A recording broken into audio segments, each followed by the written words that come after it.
Hey everyone, Adam Kanakin here at ILEETA 2022. With me, my friend Jason Durr. Jason, it's been a while, brother. It has, man. It has been a hot minute. COVID messed up a lot of plans for everybody. It's been tough to connect and definitely to come to conference and all. So. You know, it's funny, a lot of people don't know, especially a lot of people here, they don't know that we go like way back. Like, that's right. Way back to the private sector. To the private sector days. You know, we're both originally from Saskatoon, and so that's a ton of fun. And we just had a little powwow here with other instructors from the same place, right? And that's kind of the cool thing about this conference is you get to, even if it's people that like live around you, you still get to come back and reconnect, because usually everyone's busy doing training, doing other things, right? But we're here this week and you're teaching. That's right. So what are you teaching this week? So my presentation's titled Training on the Edge, and it's the application of something called Transformative Learning Theory. So like all of my presentations, I get my inspiration from my wife, who is a professional educator. So unlike many of us in law enforcement training, who do training sort of on the side or as another activity we learn along the way, she's a professional educator. And so whenever she's doing anything like writing a paper, she's kind of working on her master's right now, and want to help her proof those, I'm like, hey, I could use that. And so I stumbled upon this theory when she was doing a paper. And the concept is this. So all of us have what's called a schema, a worldview. And that schema in adults is much more rigid than it is, of course, in youth learners. The idea is that when we push to the edge of that schema, if we want to actually create learning, we're either going to reaffirm because we want something to stay in that schema, or we'll alter the schema, so we'll change the shape of it to incorporate new information. Or in some cases, we need to actually remove part of that schema because somebody might have a learned behavior or some other knowledge that doesn't actually fit with the true worldview. You know, I love this stuff, and it was interesting. When I'm teaching this week, we talk about training outside your bubble and getting information from outside sources, and you just basically nailed it right on the head, right? It's sometimes we get stuck into this echo chamber of information, right? The old inbred training model. Yeah. And it's that, like you had said, reading an article, proofreading somebody else's work that's in an industry that's outside of our own, and it's those concepts that you're like, light bulb. Right? And then we struggle for the next 8 months trying to figure out how to contextualize it to our industry. But it's so important for instructors to continuously seek out knowledge in other places. That's right. So what do you think? What do you think's the key? Like when somebody's coming to your class, we're talking about this transformational learning. When these instructors here are walking out, because it's always different teaching to instructors than it is teaching officers. Absolutely. When you have these instructors coming in and then walking out, what are you wanting them to take away from this?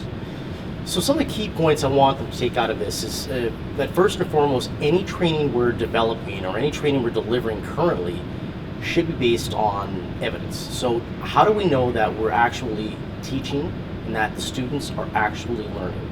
So when we apply learning theories to our training programs, that's how we know that we can reliably replicate learning. We have this sometimes illusion of learning because they come out of there with raw knowledge. They were able to memorize something, and we see that a lot in the physical skills. So DT is sort of my wheelhouse, and by the time we're done with them for a week of DT, we think that wow, they've learned it all because they can perform all the techniques and do all the maneuvers. But have they really learned it? If I were to check in on them 6 weeks or 6 months later, can they perform those techniques to the same standard we taught them then? And the same goes with any of the knowledge-based skills that we're teaching. So if I'm teaching somebody criminal law, how do I know that they're actually learning? So if we apply learning theories such as this one to that, we can reliably replicate learning in our students. What else from the learning perspective do you see that is kind of those pitfalls that instructors usually fall into? And not just new instructors, but instructors that have been in the game a long time. Sometimes it's hard to bring in these theories and kind of get them to adapt and to accept those and start using them. So what's the first step when you have an instructor who this is brand new information to them? What's that first thing that you try to instill in them when it comes to this topic?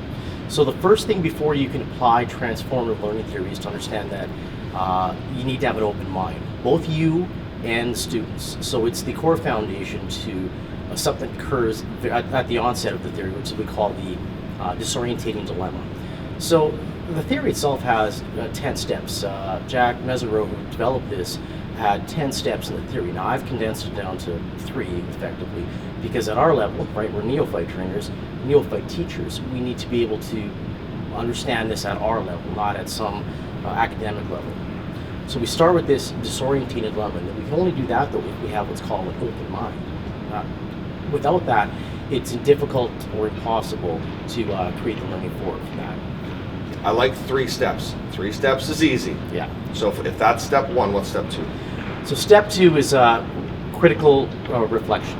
So one of the biggest failings I think we have in teaching is, quite honestly, a lot of instructors will apply learning theories, they just don't know they're doing it, or they're doing it kind of by accident. So again, we want to reliably replicate this. And one of the important steps that we tend to miss is that critical reflection. The students will internalize something, and when they have this new knowledge, this disorientating dilemma, that we've given something they've never encountered before, you need to give them time to reflect on what that means to their current schema. So does it either affirm what they know, does it alter what they know, or does it take something that they think they knew and it needs to be removed totally from that schema? So you need to give that process of critical reflection step 2.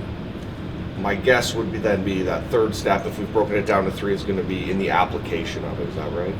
Sort of. So you will be applying it at the last step. So the last step is rational discourse, and there's 2 parts to that word, or that term, rational and discourse. So what we have there is, ideally in a classroom setting, we have group discussion now about what it means. Because what's going to happen is, if we're rationally discussing the alteration to people's schemas, it's now reinforcing what it is we're trying to accomplish, which is the learning. If everybody's in there with an open mind, and you as the instructor kept an open mind, this can actually re-trigger a new disorientating dilemma, because during the discourse, somebody could say something that, wow, that's mind-blowing. I had not thought of it that way. Well, as the instructor or as the student, we trigger a new dilemma, and we start that cycle again. During the application board here, when we get into this rational discourse, if we were using this technique in, say, scenario training, this is where you would have that debrief with the student.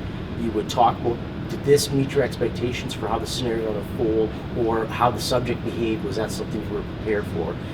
And if the scenario wasn't producing what we wanted from them, do the debrief, have the rational discourse, and then we're going to go right back in there and run that scenario again.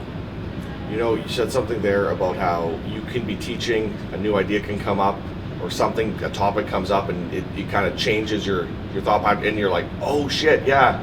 It's funny, not this morning, but Monday morning, very first thing I had to teach, which is always the first one out of the gate. It's always tough. That's right. But I look around the room, and I have like legends of the game in there, and Joe Ferreira was in there, and I'm going through a part of my thing, and I asked, and he had a question, he brought it up, and then he starts talking about a different concept, and then it kind of led us off down a rabbit hole that we didn't plan to go down. But it's because when you come to a conference like this, it's pretty much a guaranteed standard that you walk in there and you're not the most experienced instructor in the room when everybody else is sitting in front of you, right? And so the coolest thing about something like this is when you're teaching, you get to absorb knowledge at like a fire hose type level. And it's kind of part of what you're saying there. Like, we go through this process of evolving our training as instructors. And so that's what I kind of want to ask you here. You've been one of the biggest supporters of ILEETA that I can remember. Like, like literally, like first time we met, have you heard of ILEETA? It's like, okay, well, right. It's like, hi, I'm Adam. Like, nice to meet you. This conference is a mainstay for you. This, you know, the articles and stuff that you've done with ILEETA. Why is it that ILEETA is so important for instructors right now? Well, because training is to me the number one way that you're going to affect culture in an organization. Right? No other thing that happens in an organization has bigger impact than training. And you think about it from law enforcement. Aside from the recruiters, your first contact with an organization is going to be the instructional staff, the training staff. They're going to impart the culture that, whether it's the culture you want or not, that is going to be the culture of your organization. So as those culture builders, we need to make sure that we're having a profound impact on those students. And we're training, law enforcement officers, cops, troopers, sheriffs, deputies, and our role in society demands that we have the best training because of what we do and how we interact with the citizens that we serve. I love that, brother. Well, I'm so glad that we were able to get together this week and that you were able to come down this year. I was here last year and I'm like, where's Jason? They're like, he didn't make it. I'm like, oh man. But it's great to see you. I'm so glad that we had the chance to talk, and good luck with your class later today. Well, man. thanks very much. Thanks for having me on. Awesome, brother. Take care. That's it. Boom.